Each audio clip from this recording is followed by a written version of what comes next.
I enjoy this remaster, and I'm glad we have it, because Oblivion is my favorite Elder Scrolls game. But favoritism and nostalgia aside, this remaster is some real gaming slop. And that's okay, because not everything I enjoy needs to be great. Sometimes, all it needs to be is fun, and the remaster delivers that fun to me. With that disclaimer out of the way about me enjoying the remaster, I will be going in on issues that annoy me, no matter how big or insignificant they are, because I believe critiquing stuff you overall like is a good way to get it improved upon in the future. Plus, I critique, analyze, discuss, and tear apart things I love in private without YouTube, so I might as well bring them out into the court of public opinion to see what fellow fans think. With that, let's talk about the first issue I have with the remaster. And that issue is that I really hate the downgraded menus that the remaster has compared to the original Oblivion. Virtuous downgraded the menus, aka Player Journal, by conjoining the character sheet, inventory, settings, maps, and the quest journal into one big, disorganized mess. If it wasn't for the shortcuts you can bind on the controller, it would be horrific to deal with for an entire playthrough. OG Oblivion was smart to separate the settings into a different menu from the player journal, and have the character sheet, inventory, magic, and the maps and quests as their own sections with tabs that are easy to navigate. The player journal in OG Oblivion worked well because it only had 4 categories to navigate versus the 7 we have now in the remaster. Also, I hate how we have to hold the right trigger to pull down the local map now. It just feels slow. I also hate the removal of subcategories in the tabs because it makes certain tabs really disorganized, and a good example of what I'm talking about would be the alchemy tab.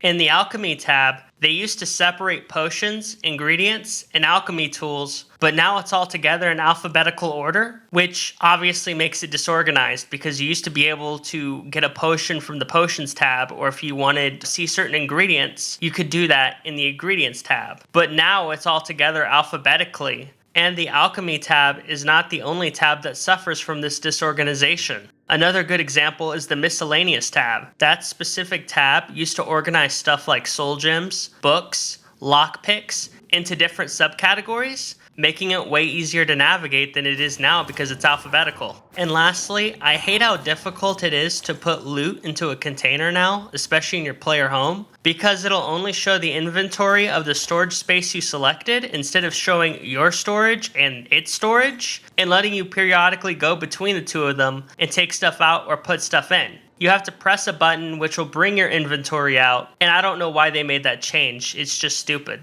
Now, I get what Virtuous was trying to do by conjoining everything to be a part of the player journal, but they made it insanely cumbersome to navigate without using button shortcuts.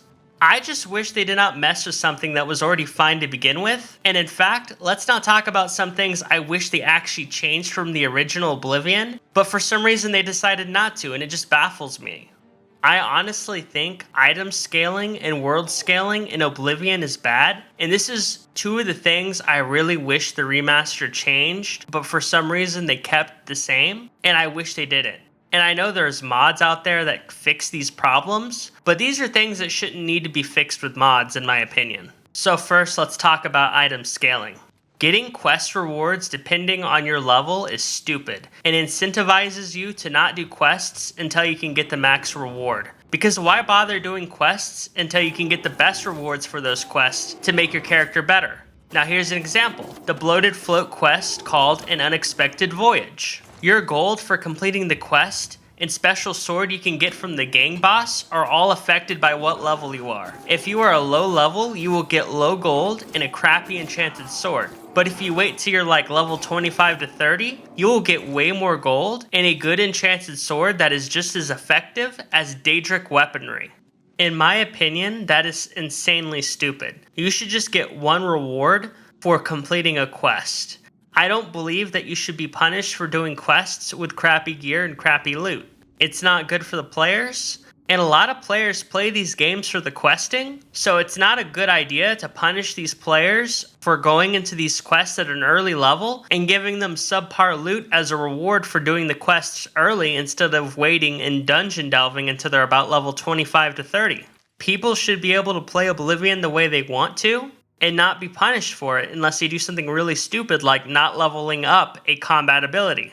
Now that we're done with talking about item scaling, let's talk about world scaling, because to me that's the number one problem with the Oblivion Remastered and the original Oblivion. When you level up in Oblivion, you should never be punished for it. There should not ever be an opportunity where the enemies can outlevel you. And I know that's been sort of alleviated with the leveling system, but beyond that, it just kills enemy variety, because when you get to a high enough level, you're never going to see a scamp, you're never going to see a rat, you're not going to see clan fears, you're not going to see ghosts, you're not going to see normal zombies, you're not going to see skeletons anymore, you're going to see their upgraded variants and only their upgraded variants. And then some enemies are going to be completely gone, like the ghost, they're going to be replaced by wraiths. And, you might not think that affects gameplay, but alchemy, certain ingredients have certain effects. And if you can't get something like, let's say, scamp flesh, that's a problem. And even if some of the enemies drop the same loot in between each other, it's just really weird to not see the lower leveled variant enemies anymore. And it doesn't make you feel as powerful. Like, yeah, these are the more powerful enemies. But you should get enemies that you can just easily kill, because that's part of leveling, is seeing the progression of your character. That's what Morrowind, Skyrim, Fallout 4, and video games in general have gotten. And I am really glad that Bethesda has moved past this sort of game design, because it just wasn't really ever that good. Lastly, another thing that world scaling does is it does hurt the variety of enemies you face. Because like I said earlier, you do not face the lower leveled enemies anymore. And that's a shame, because you should be able to fight the lower leveled enemies. It kind of freshens things up a little bit, where now anytime I go to a place with Daedra, I know it's just going to be Frost Acronachs, it's going to be Spider Daedra, and Daedroth, and that's about it. There's going to be no scamps, no clan fears. I'm not going to see a Dremora Chorl. And that kind of sucks, because one of Oblivion's strongest points is the enemy variety in the game is so incredible, and then the world scaling just does not make use of any of it. Those are the reasons why I consider this remaster to be slop, and I do consider it to be fun slop, but for me to genuinely think this remaster is good, they would have to fix those key points. So the next things I'm going to bring up are more nitpicks that don't matter, but they do slightly annoy me. With that said, let's go into my first gripes, which is going to be about character customization options, because they could use some tweaks. The first thing I noticed when I went into the game is that some of the female armor sets and clothing pieces are now just the male sets, and I'm not a very big fan of that, because there were some variety between the females and males, and I think the best way to handle it would have been to let both genders be able to wear both types. So let male body types wear female clothing. Why not? I think character customization is important, and let people mix and match what they want to. If you just want to wear all male armor, that should be your right to do that. And if you want to wear some female variety with the male variety, I think that's cool too. The next thing that I think was pretty dumb that the remaster did was add body type 1 and body type 2. And the reason I think it's dumb isn't because I'm against body types per se. I just think they did it very lazy, because there is no body type 1 or 2. If you're body type 2, which I think is female, then everyone in the game is essentially going to call you that. And if you're body type 1, you're going to be called male the entire game. I know some people believe that gender is not binary, and there's more to it than just male or female.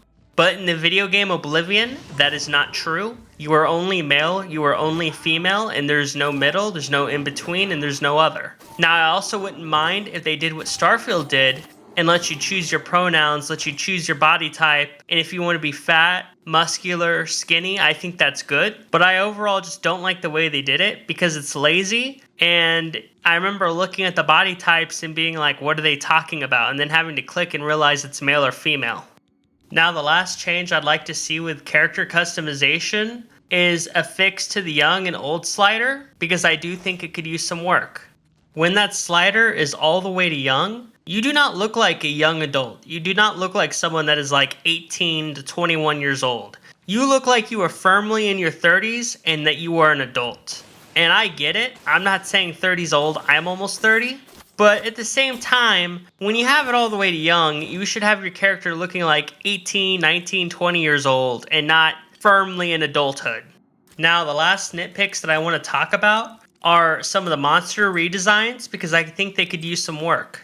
The first redesign that I actually don't like a whole lot is the way the rats look in Oblivion Remastered. I preferred the way they were in the original Oblivion. I felt they looked more like rats instead of just furry creatures, and I kind of wish we got an HD remake of the original Oblivion rat versus what we get now. I also prefer the look of the original wraiths over the new looking wraiths.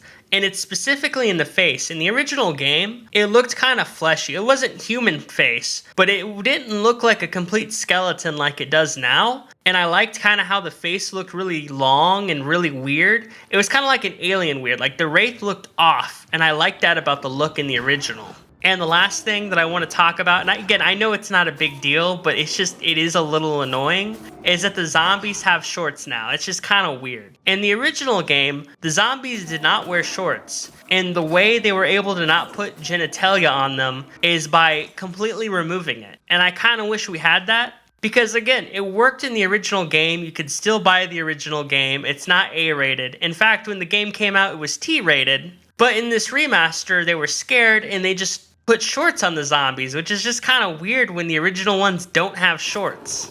Now, thanks for watching the video. Those are my gripes about the Oblivion Remastered and why I have a lot of fun with it, but I do consider it slop. Make sure to let me know what you think in the comments. Make sure to like and subscribe if you enjoyed the video.